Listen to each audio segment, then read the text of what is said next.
I'm Tom Adler, and I'm happy to welcome Bob Haan here to the Art Museum of Greater Lafayette. Bob and his wife Ellie are prominent collectors, patrons, benefactors of the art here in Lafayette. In fact, they have a vast collection of paintings, many of them by Indiana artists, in the Haan House Museum. And they very generously donated over 50 paintings to our permanent collection here at the museum. And we really are thankful, grateful to you for doing that.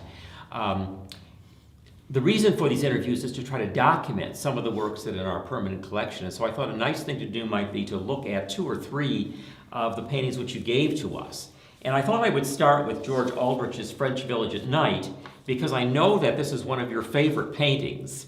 And I thought you might comment a little bit about what maybe first attracted you to it, how you acquired it. Well, most of the paintings we just acquired by keeping our eyes open and finding them. A lot of them came through dealers, a lot of them came through auctions. I can't tell you where that one particular one came from, probably through an auction. It attracted to me because I like kind of pictures that kind of have a mood to them or a feeling, and this is a dark moonlit piece. Yeah, very somber. Yes. Very somber piece, yeah. And I like those kinds of pieces because they just have an emotion about them. What about Aldrich as an artist? Do you know a great deal about him? You probably do know a great deal about him. Well, I know some about him. Aldrich was considered a Chicago and a South Bend artist. Mm-hmm. He spent a lot of time in France, okay, and drew most of his subject matter from France, Normandy and Brittany. He's famous for painting bridge scenes in Normandy. His best work tends to be around water scenes and snow scenes, okay, and he's more famous for that. There's snow in this piece. Mm-hmm.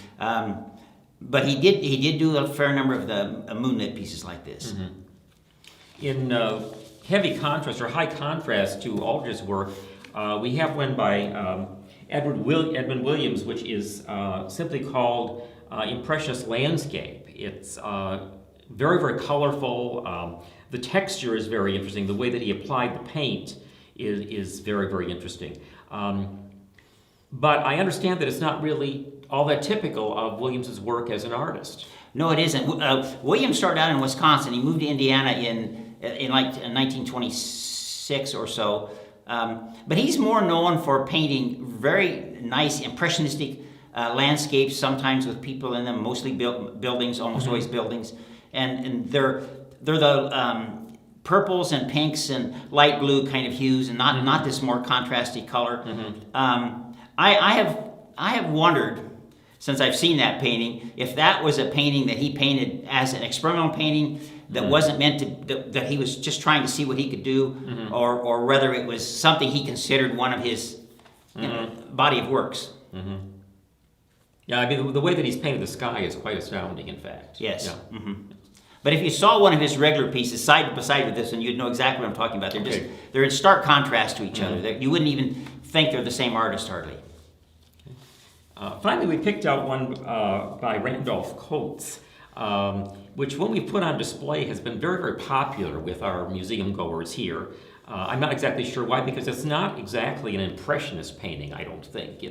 I don't think it is either. It's probably popular because, number one, the scene, when you get a mountain stream coming down through the mountains, that's always fun to do. Coates was a Richmond artist and towards the last half of the last century, so he was after that primary Richmond group of Bundy and Baker and on those people. But he was a good artist. He taught a lot, and he also painted portraits of some of the governors, so he was a well-known, well-respected artist. And you have one of his pretty much like this in We your have one collection. like that. It's a little bit larger. The scene's not exactly the same, but it's the same mountains, and there is a stream in it. And so we thought it would be nice for the museum to have one, because we didn't necessarily need 2, and so that's why we gave that one to the museum. Finally, I was wondering if you could comment a little bit about when you decided to give so many paintings to the museum. Did you feel you were giving a coherent group of paintings, or a group of paintings that were representative of your own larger collection? I mean, how did you make the choice? Well, we did it over like a 2 or 3 year period, so we did quite a few each year. Really, what our goal was not to make it a coherent collection. Our goal was to make each piece be worthy of being in the museum, and something that would be nice for the museum to have. So, but most of them are pieces where we've had several of that artist, and then we would release one of the pieces to the museum here. So in effect, it kind of mirrors our collection in that sense. Any piece we gave you, we've also got in our collection. Okay. Well, thanks again very much for being such generous benefactors of the museum and for talking with me this afternoon. I enjoyed being here. Thank you, Tom.